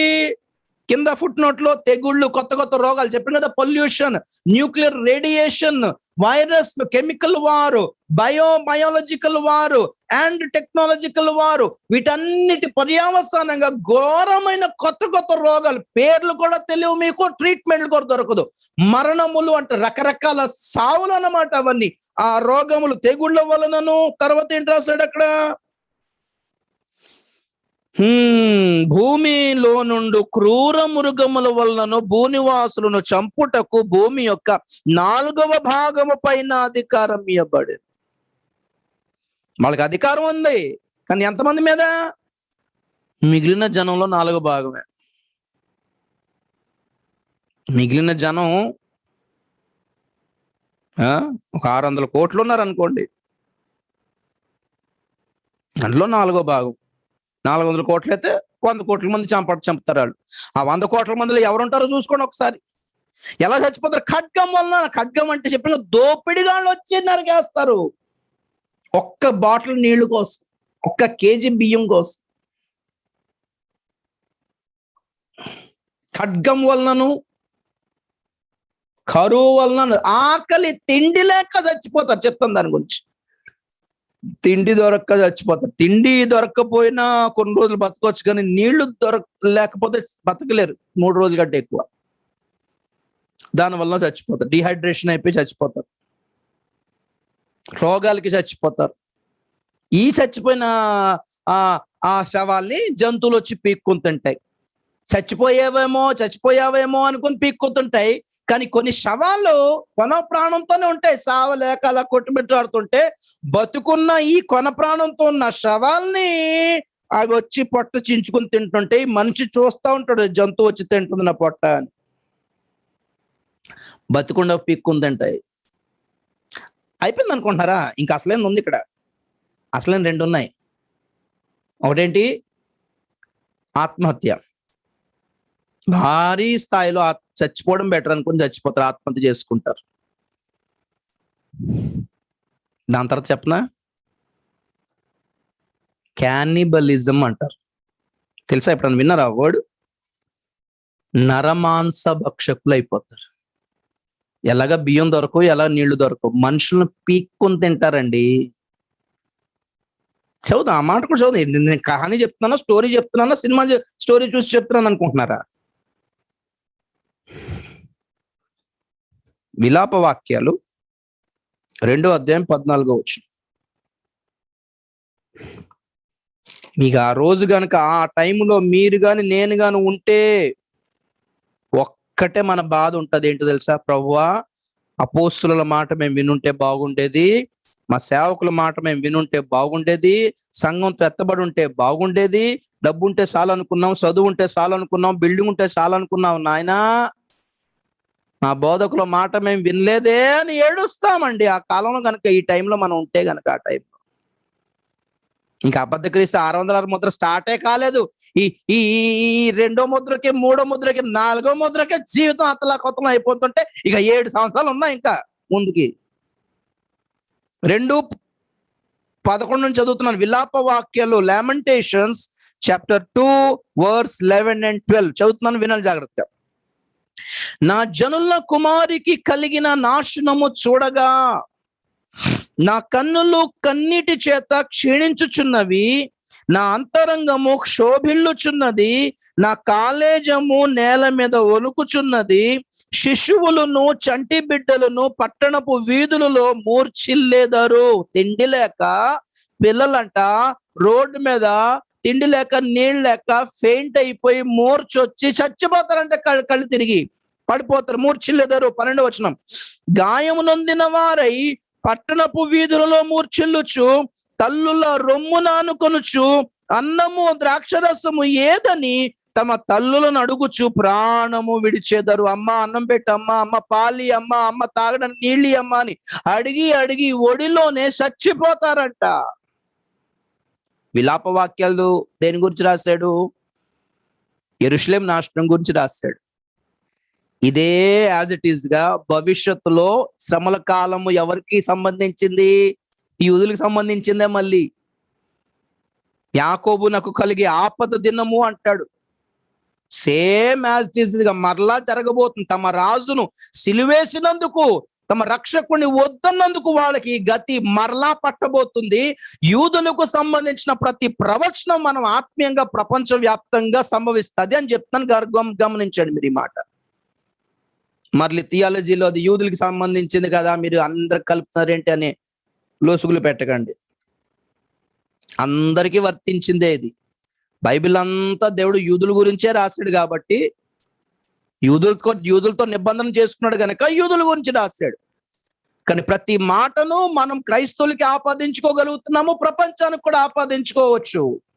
సందర్భాన్ని బట్టి దేవుని శిక్షలు ఎలా ఉంటాయో అర్థం చేసుకోవటానికి, దేవుని ఉగ్రత ఎలా ఉంటుందో అర్థం చేసుకోవడానికి ఇవన్నీ ధ్యానించడం అవసరం అన్నమాట.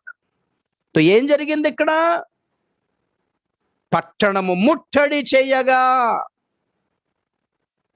తిండి దొరకలేదు. ఇర్మియా కాలంలో కూడా అదే జరిగింది, మరలా అదే జరగబోతుంది ఈ 7 సంవత్సరాల కాలం. యుద్ధ కాలంలో తిండి దొరకదు, నీళ్లు దొరకవు. పెద్దోళ్ళు ఎలాగోలా తట్టుకుంటారు. పిల్లల పరిస్థితి ఏంటి? పిల్లల పరిస్థితి ఏంటి? అమ్మా అన్నం పెట్టమ్మా, అమ్మా అమ్మా అమ్మా అని అనుకుని వెక్కి వెక్కి ఏడ్చి అలా చచ్చిపోతారు. అయిపోయింది అనుకుంటున్నారా? అయిపోలేదు. ఇంకా చచ్చిపోయిన తర్వాత ఏం చేస్తారు? పిల్లలు చచ్చిపోయిన తర్వాత ఏం చేస్తారు? ద్వితీయోపదేశ కాండం తీయండి. ద్వితీయోపదేశ కాండము 28వ అధ్యాయము. దేవుని మాటకు లోబడకపోతే, యుద్ధము జరిగినప్పుడు, శత్రువులు నిన్ను చుట్టుముట్టినప్పుడు, నీకు తిండి లేకపోతే నీ మీదకి వచ్చే శాపం ఎలా ఉంటుందో ద్వితీయోపదేశ కాండం 28 అధ్యాయంలో శాపాల ఆశీర్వాదాలు రాయబడ్డాయి. గుర్తుంది కదా? చదువుదాం. ద్వితీయోపదేశ కాండం 28వ అధ్యాయము 53వ వచనం చదువుతున్నాను, గమనించాలి అందరూ. డ్యూటెరానమీ చాప్టర్ 28 వర్స్ 53. అప్పుడు ముట్టడిలోను నీ శత్రువు నిన్ను పెట్టు ఇబ్బందిలోను నీ గర్భఫలమును అనగా నీ దేవుడని యెహోవా నీకు ఇచ్చిన నీ కుమారుల యొక్కయు నీ కుమార్తెల యొక్కయు మాంసము తిందువు. తర్వాత కింద చదువుకున్న తర్వాత చూడాలి, ఏ పిల్లలైతే ఆకలికి చచ్చిపోయారో ఆ పిల్లల్ని తినడానికి దుర్మార్గులు, రౌడీలు, బందిపోట్లు, దొంగలు వస్తారు. ఇందాక చెప్పిన రాబర్స్ వస్తారని చెప్పాను చూస్తారా? వీళ్ళు ఏం చేస్తారంటే ఆ పిల్లల్ని వాళ్ళకి ఇవ్వడం ఎందుకు? ఎలా చచ్చిపోయింది కాబట్టి మనమే తింటాం అనుకుని ఆ భార్య భర్తలు లోపలికి వెళ్ళిపోయి తింటారంట కోసుకొని. ఆ కింద మీరు చదువుకున్న ద్వితీయోపదేశ కాండంలో కొన్ని సందర్భాల్లో భార్య ఆ మాంసముని భర్తకు కూడా పెట్టదంట. అంత కక్కుర్తి పరులైపోయి, అంత నరమాంస భక్షకులైపోయి, అంత క్యానిబలిజం చోటు చేసుకుంటది ప్రపంచవ్యాప్తంగా. బతుకుండగా మనుషులను ఒకరు పీక్కొని తింటారండి. యెషయా గ్రంథము 9వ అధ్యాయము చూద్దాం. ఈరోజు మీరు ఏ బైబిల్ చదువుకుంటూ వచ్చారు ఇంతకాలం? ఈ బైబిల్ నా చదివేరు? ఆశీర్వాదాలు, స్వస్థతలు, వాగ్దానాలు, అబ్రహాము ఆశీర్వాదాలే, ఇవే కదా బైబిల్ అంటే మీకు. యెషయా గ్రంథం 9వ అధ్యాయం 19-20 చదువుతున్నాను, గమనించండి. ఐజయా 9:19-20. సైన్యములకు అధిపత్యగు యెహోవా ఉగ్రత వలన దేశము కాలిపోయెను, జనులు అగ్నికి కట్టెల వలె ఉన్నారు, వారిలో ఒక్కనినొక్కడు కనికరింపడు. కుడి పక్కన ఉన్న దానిని పట్టుకుందురు గాని ఇంకను ఆకలి కొని ఉందురు, ఎడమ ప్రక్కన ఉన్న దానిని భక్షించుదురు గాని ఇంకను తృప్తి పొందక ఉందురు. వారిలో ప్రతివాడు తన బాహువును భక్షించును, మనష్య ఎఫ్రాయిము మనష్యను భక్షించును. పక్కనున్న వాడిని తినేస్తారంట పట్టుకొని. వాడికి ఇంకా ఆకలేస్తుంటదంట. క్యానిబల్ స్పిరిట్స్, నరకములో నుండి ఈ క్యానిబల్ స్పిరిట్స్ వస్తాయండి. నరమాంస భక్షక దయ్యాలు అవి బయటకు వచ్చి మనుషులు పట్టుకుంటే ఏది తిన్నా అసలుకే తిండి దొరకట్లేదంటే ఆకలి తీవ్రత ఎక్కువైపోయి ఏది పడితే అది, కుక్కనైనా పందినైనా దేన్నైనా పడున్న శవానైనా తినేద్దాం అనుకుంటారు. బతుకున్న మనుషులు తినేస్తా ఉంటారు. ఈ పక్కన ఉన్నవాడిని పట్టుకుని తిన్నామన్న ఆకలి తీరదు, ఈ పక్కన ఉన్నవాళ్ళు తిన్న ఆకలి తీరపోయేసరికి ప్రతి వాడు తన కాళ్ళు చేతులు తానే తినేసుకుంటుంటాడండి, పీక్కొని తినేసుకుంటాడు ఆకలి తట్టుకోలేక.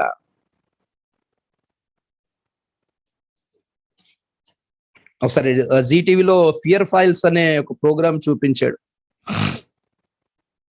ఒక హాస్టల్లో ఒక అమ్మాయి చిక్కుకుపోతుంది. హాస్టల్లో సెలవులు అయిపోయింది, అందరు తాళాలు వేసుకుని వెళ్ళిపోయారు. ఆమె ఒకటే రూమ్ లో ఉండిపోద్ది. 2 నెలల తర్వాత చూస్తే చచ్చిపోయి పడుంది, అందులో సగం కాళ్ళ చేతులు లేవు. ఆకలికి లోపల ఎంత అరిసినా ఎవరు తీస్తలేరు. ఆకలికి దాహం వేసి తన రక్తం తను తాగేసి తన కాల్చీలు తను తినేసింది. ఉన్నంతకాలం తిన్నా తర్వాత చచ్చిపోయింది. ఏం చేస్తారు ఇంకా ఆకలికి?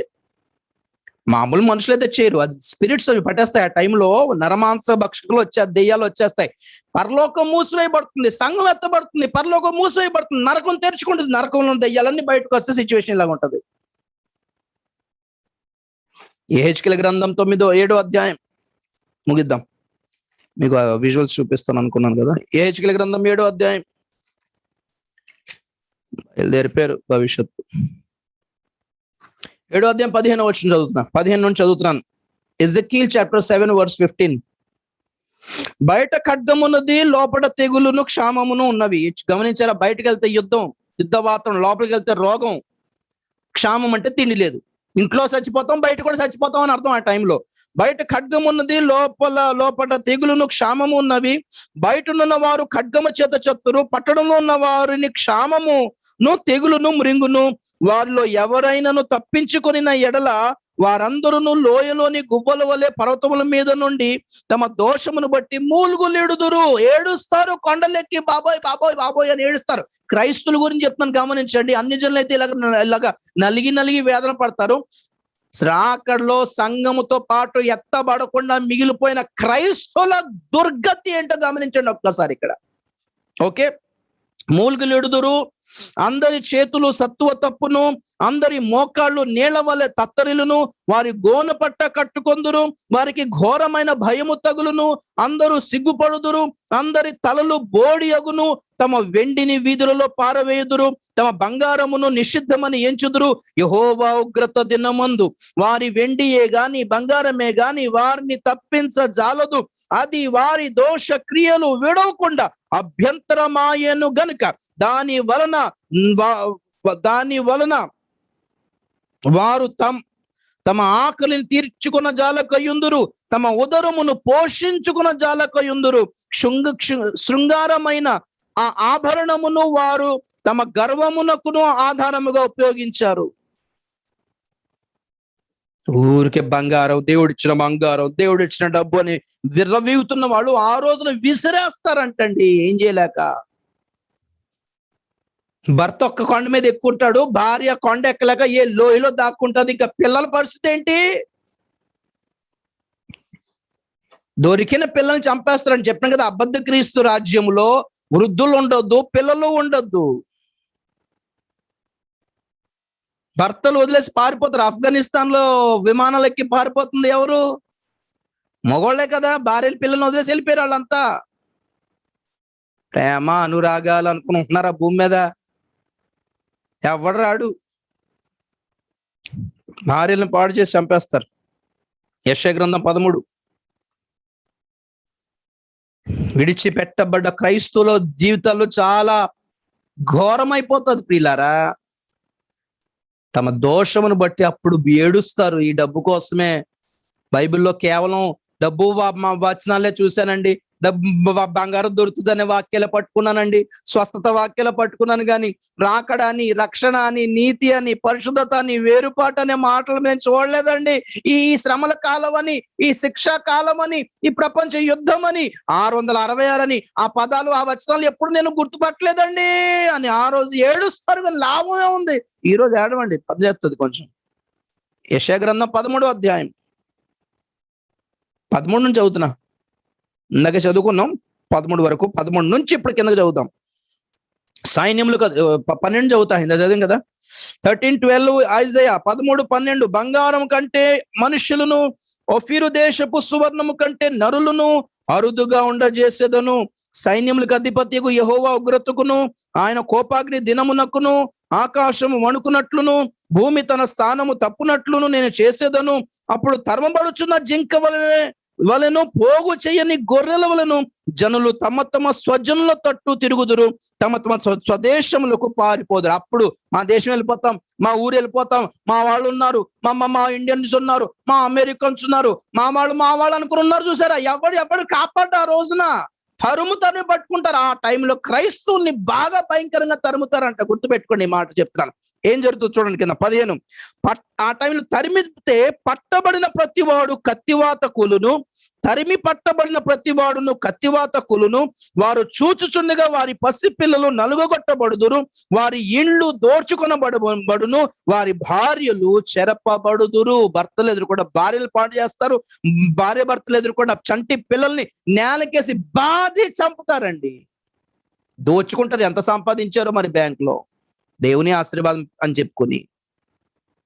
ఎప్పుడు దినంతా యెహోవా ఉగ్రత సమయంలో జరిగే కార్యాలు ఇవన్నీ, యెహోవా దినమనందు జరిగే కార్యాలు ఇవన్నీ. ప్రభు దినం అంటే ఒకే రోజు అనుకుంటున్నారా? ప్రభు దినం అంటే సంగతబడే రోజు అనుకుంటున్నారా? లేకపోతే రెండో రాకడ దిగొచ్చే రోజు అనుకుంటున్నారా?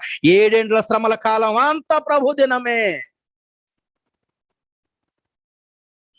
ఏ డబ్బులు కాపాడతాయి, ఏ బంగారం కాపాడుతుంది, ఏ స్టేటస్ కాపాడుతుంది, ఏ రాజకీయ నాయకుడు కాపాడతాడు, ఏ మత నాయకులు కాపాడతారు, ఏ కులం కాపాడుతుంది చూసుకోండి. ఆ రోజున everybody is of his own, on his own. ప్రతి వాడు తనకు తానే చూసుకోవాలి తప్ప భార్య సపోర్ట్ కి భర్త రాడు, భర్త సపోర్ట్ కి భార్య రాదు, పిల్లలు రారు. పిల్లారా ఎవరి కాళ్ళు తప్పించుకొని తిరగాలి. అలా తప్పించుకొని వెళ్ళిపోయారు యెహెజ్కేలు గ్రంథంలో. ఇందాక మనం చదివాం, కొండలకు ఒకడు, పర్వతాలకు ఒకడు, లోయలకు ఒకడికి వెళ్ళిపోయి గుండెలు బాదుకొని ఏడ్చి ఆ మెడ మీద ఉన్న బంగారం అంతా పడేస్తారంట.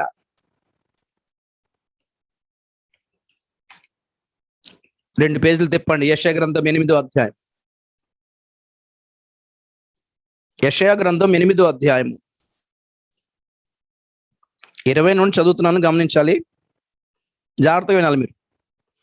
8:20-21 ఐజయా. ధర్మశాస్త్రమును ప్రమాణ వాక్యమును విచారించుడి, ఈ వాక్య ప్రకారము వారు బోధించని ఎడల వారికి అరుణోదయము కలగదు. ఒకసారి అక్కడ చూడండి, అరుణోదయం అంటే ఏంటి? ఉదయం అంటే సూర్యుడు ఉదయించడం, అరుణోదయం అంటే తెల్లవారుజాము. తెల్లవారుజామున ఏమొస్తుంది? వేకువ చుక్క వస్తుంది. వేకువ చుక్క దేనికి గుర్తు? రహస్య రాకడికి గుర్తు. సరి అయిన బోధ మీరు నేర్చుకోకపోతే మీకు అరుణోదయము కలగదు అన్నాడు. గుర్తుపెట్టుకుని మరలా చదువుతున్నా. ధర్మశాస్త్రమును ప్రమాణ వాక్యమును విచారించుడి. ఆలోచించండి, ఏది దేవుని వాక్యమో ఆలోచించండి అంట. ఈ వాక్య ప్రకారం మీరు బోధించని ఎడల వారికి అరుణోదయం కలగదు. ఈ మాట బోధించని వానికి అరుణోదయం కలగదు, అపోస్తలుల బోధ వినని వారికి కూడా అరుణోదయం కలగదు. తర్వాత ఏమవుతుంది? అట్టివారు ఇబ్బంది పడుచు ఆకలి గొని దేశ సంచారము చేయుదురు. ఆకలి గొనుచు వారు కోపపడి తమ రాజు పేరును తమ దేవుని పేరును శాపములు పలుకుచు మీదు చూతురు. భూమి తట్టు తేరి చూడగా బాధలును అంధకారమును దుస్సహమైన వేదనయు కలుగును. వారు గాఢాంధకారములోనికి తోలివేయబడుదురు. రాకళ్ళు ఎత్తబడకపోయేసరికి వాళ్ళు దేవుని మీద కోపం అయిపోయి తల పైకెత్తి తిట్టుకుంటారంట. మేము చర్చికి వెళ్ళినాము, మేము సిలువ మొక్కినాము, మేము పళ్ళెం ఇచ్చినాము, మేము కొవ్వొత్తులు ఇచ్చినాము, మేము కొబ్బరికాయలు కొట్టాము, మేము భోజనాలు పెట్టాము, మేము బల్లా పెంచి కొని ఇచ్చాము, మేము మా తోటలోని బంగాళదుంపలు వంకాయ చెట్లు ఇచ్చినాము, మేము ఇన్ని చేసినాము, మేము అవి చేసినాము, మమ్మల్ని ఎందుకు దేవుడు తీసుకెళ్ళలేదు? ఇంత అన్యాయం చేస్తాడా? ఈ టైంలో సాయం చేయకపోతే ఎందుకు ఆ దేవుడు అని తిట్టేసుకుంటారంటండి. ఇప్పటికే తిట్టుకుంటున్నారు చాలా మంది. కరోనా నుంచి కాపాడతలేదు, ఇందు నుంచి కాపాడతలేదు, అందులోంచి కాపాడతలేదు, ఎందుకు వచ్చిన దేవుడు అని ఏడుస్తున్నారు. రాంగ్ సువార్త విన్నారని అర్థం. ప్రతి రోగం దేవుడు స్వస్థపరుస్తాడని మా సువార్త రాంగ్ వినేశారు మీరు. అలాగే ఇప్పుడు దేవుడు చెప్పలా, ప్రతి కష్టం తీర్చేస్తా, అప్పులని తీర్చేస్తా, డబ్బులు ఫుల్ ఇస్తా, ఏ కష్టం మీకు రాదు, ఏ రోగం మీకు రాదు, మిమ్మల్ని ఎవడు చంపడానికి రాడు అనే సువార్త, తప్పుడు సువార్త వినేశారు కాబట్టి ఇలాంటి మోసంలో ఇరుక్కుంటారు. ప్రభు అలాంటి వాగ్దానాలు ఏం చేయలేదు. మరి అలాంటి వచనాలు మీకు ఎక్కడైనా బైబిల్లో కనిపించినా దాన్ని లౌకికంగా అర్థం చేసుకున్నాను అర్థం. ప్రమాణ వాక్యము, దేవుని బోధ. చూడండి 16వ వచనంలో, 8:16, ఈ ప్రమాణ వాక్యమును కట్టుము, ఈ బోధను ముద్రించిన శిష్యులకిమ్ము. దేవునికి స్తోత్రం కలిగింది. ఈ బోధ, వేరుపాటు అనే బోధ, అపోస్తలులు అనే బోధ, రాకడ అనే బోధ, సియోను యెరూషలేం, నూతన యెరూషలేం అనే బోధ, పరిపూర్ణతకు సంబంధించిన బోధ. దీనికే ప్రమాణ వాక్యాన్ని కట్టాడంట, దాన్ని ముద్రించాడంట. ఈ బోధ ఎవరు వింటున్నారో వాళ్ళను ముద్రించు అని చెప్పాడు. వాళ్ళ నొసట ముద్రించాడంట. ఈ బోధను అనుసరించే వాళ్ళకే ముద్ర, ఈ బోధ లేని వానికి అరుణోదయం కలగదు. వాళ్ళు తిండి తిప్పలు లేక దేశ సంచారం చేస్తారంట. సో ఇది పరిస్థితి. దీనికి 4 ముద్రలకే మన హాలత్ లాగా ఉంది, మన పరిస్థితి లాగా ఉంది. నేను కొన్నాయి బూరలో పాత్రలో ఎవరు పడతాడు? అది ఈలోగా సావడం మేలు అనుకుంటారు ఇక్కడ. మరి వీటి నుండి తప్పించేదే రాకడంటే, కాబట్టి మీరు జరగబోవు వీటి నెలను తప్పించుకొని మనుష్య కుమారుని ఎదుట నిలబడుటకు శక్తి గలవారగునట్లు ప్రార్థన చెయ్యొచ్చు, మెలకువగా ఉండండి. ప్రార్థన చేయడం గొప్ప కాదు, ఆ ప్రార్థన మీకు మెలకువ కలుగు చేయాలి. ఏ మత్తులో దారి తప్పిపోవట్లేదు కదా కొంపదీసి, ఏ మత్తులో నా విలువైన వస్తువులు ఫోన్ పోలేదు కదా కొంపదీసి, ఏ మత్తులో నా డబ్బులు పోలేదు కదా కొంపదీసి, ఏ మత్తులో నా బంగారం పోలేదు కదా కొంపదీసి అని జాగ్రత్త పడతామా లేదా? అలాగే ఆత్మ సంబంధమైన మెలకు అంటే లేనిపోని ప్రసంగాలు, బోధలు, వాగ్దానాలు, బైబిల్లోని ప్రసంగాలు వినేసి విశ్వాసం కోల్పోతారేమో, పరిశుద్ధత కోల్పోతారేమో, వేరుపాటు కోల్పోతారేమో, ఏర్పాట్లో ఉన్న వాళ్ళు కూడా తప్పిపోతారేమో, రక్షణ కోల్పోతారేమో, పరిశుద్ధాత్మను కోల్పోతారేమో, జ్యేష్ఠుల సంఘములో స్థానం కోల్పోతారేమో. చూసుకోండి ఒక్కసారి. ప్రార్థన చేస్తే ఆ మెలకు వచ్చేలా ప్రార్థన చేయాలి. పొలో మరి 3 గంటలు చేస్తే ఏంటి? మెలకు వచ్చిందా? మెలుకున్నావా లేదా? పరిస్థితులు చూసి అమ్మో ఉలిక్కి పడి లేవాలా లేదా? బుద్ధి లేని కన్యకలు, బుద్ధి గల కన్యకలు కూడా పడుకుని పోయారంట. ఒక కేక విని మేలుకున్నారంట. ఒక్కసారి దివిటీలు చక్కబరుచుకున్నారు, జీవితాలు చక్కబరుచుకున్నారు.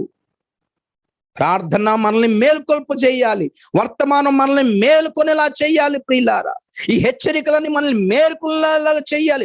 ఉలిక్కి పడి లేవాలి. మనం ఎక్కడున్నామో, ఏ స్థితిలో ఉన్నామో, ఎక్కడ పడిపోతున్నామో, జారిపోతున్నామో ఒకసారి చూసుకోవాలి. పాకెట్లు, హృదయాన్ని, మనస్సును, మనస్సాక్షిని, తలంపులను, చూపులు పరీక్షించుకోవాలి. దేవుని నుండి తప్పిపోవటం లేదు కదా కొంపదీసి అనుకొని అనుక్షణం పరీక్షించుకుందుముగాక. ప్రియులారా, సిద్ధపడదాం, భయపడకండి. సంఘం ఇంకా భూమి మీదనే ఉంది. Praise the Lord. ప్రభుత్వాలు తప్పించావు, రాజకీయ నాయకులు తప్పించరు, మీరు మీ బ్యాంకులో ఉన్న డబ్బులు మిమ్మల్ని తప్పించవు, మీ పేరు మీద ఉన్న భూములు, స్థలాలు మిమ్మల్ని తప్పించవు. మారు మనసు పొంది బాప్తిజం తీసుకొని పరిశుద్ధాత్మ పొందుకొని అపోస్తుల నాయకత్వం ఉన్న సంఘంలోకి వచ్చేయండి. మీ చుట్టుపక్కల ఎక్కడ ఉన్నారో అక్కడికి వెళ్ళిపోండి. రాకడ గురించి చెప్పే వాళ్ళ సంఘాలు చూసుకోండి ఒక్కసారి, సిద్ధపరిచే సంఘాలు చూసుకోండి ఒక్కసారి, పరిశుద్ధత గురించి, నీతి గురించి నేర్పించే సంఘాలు, సేవకుల్ని చూసుకోండి ఒక్కసారి చుట్టుపక్కల. అలాగే వాళ్ళ జీవితాలను కూడా స్కాన్ చేసి చూడండి. వాళ్ళ జీవితం, వాళ్ళ సాక్ష్యం, వాళ్ళు ఎలా సేవకులుగా తయారయ్యారు, ఎక్కడ నేర్చుకున్నారు, వాళ్ళు ఎక్కడ బాప్తిజం తీసుకున్నారు, వాళ్ళు ఎక్కడ పరిశుద్ధాత్మ పొందుకున్నారు, వాళ్ళ లక్ష్యం ఏంటి, చేసిన గంటన్నర ప్రసంగం యొక్క పాయింట్ ఏంటి, యాక్చువల్లీ చూసుకొని జాగ్రత్త పడదాం. ఓకే, చాలు ఈరోజుకి. కళ్ళు మూసుకుందాం, ప్రార్థన చేద్దాం. ప్రైజ్ ద లార్డ్, హల్లెలూయా. స్తోత్రం నాయన. పరిశుద్ధుడా, నీకు వందనాలు చెల్లిస్తున్నాం తండ్రి, నీకు వందనాలు చెల్లిస్తున్నాము నాయన. మొదటి 4 ముద్రలకే ఈ పరిస్థితులు ఇంత దారుణంగా ఉన్నప్పటికీ ప్రభువా, వీటన్నిటి నుంచి తప్పిస్తానన్నావు తండ్రి. తప్పించుకుని నా వారే సియోను కొండ మీదను యెరూషలేములోను కనబడుదురు అన్నావు ప్రభువా.